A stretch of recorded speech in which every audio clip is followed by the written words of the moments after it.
Weather was bad last night, but it wasn't as bad as Emory University said that it was. Yeah, the school set off its tornado sirens and it sent out alerts on social media saying the area was under a tornado warning, but it wasn't. Now, Fox 5's Chris Shaw is here with the story and Emory's apology today. Yeah, that's right. And this is a big deal because it's so important for us to be prepared when there is severe weather. In recent years, Emory, like many colleges and even some businesses, has hired a private company that gives it localized weather monitoring so it can instantly tell students when there's severe weather. What happened last night was a breakdown in that system. The school admits that, and the National Weather Service says it's something that rarely happens. Their tornado sirens outshouted the thunder, and between their social media posts and their mobile emergency alerts, Emory University spread word of a possible tornado warning with lightning-fast speed. Yeah, it was pretty scary. I was just kind of like looking outside. But there was no tornado. Wednesday, the university said it apologizes for erroneously issuing a tornado warning last night.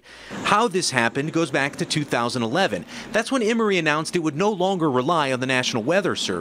Instead, they hired a private company and boasted a round-the-clock staff of meteorologists who can analyze storm cells using computer modeling. Emory will not say what that company did Tuesday night. In fact, they wouldn't even give me the company's name, only saying someone at the university received information that we misinterpreted. Fox 5 Storm Team Chief Meteorologist David Chanley was on the air Tuesday when Emory issued the warning. So, David, why was this a big deal?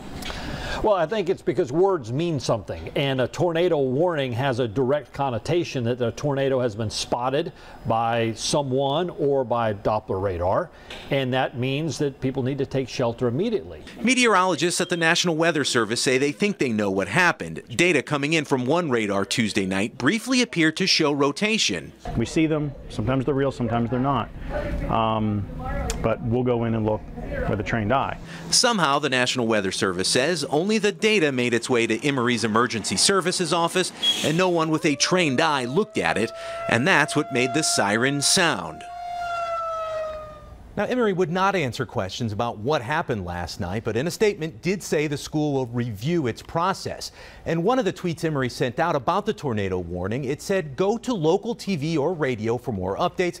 And that's the same thing the National Weather Service says. It said, if you have any doubts about what's going on, turn to them or, of course, turn to us. Yeah, and as you showed, we had live coverage at that time. No tornado warning, though. All right. Thanks, Chris. Joined now by Chief Meteorologist David Chanley. And it's very perplexing how they don't depend on the National Weather Service, because what happened last night could be dangerous in the fact that they could cry wolf and people won't take them seriously the next time a real tornado is issued. And there's a subplot here, too, about people relying on sirens for their information. That's old technology. That's the old way of thinking. The sirens are there to let people know there's a storm when you're outside. It's not used for you when you're inside. You have apps, we have phones, we have computers, we have the television to tell you when the warning's going to be. That's how I want you to get your warnings, not from a siren. So there's kind of twofold with this issue at Emory, in my opinion.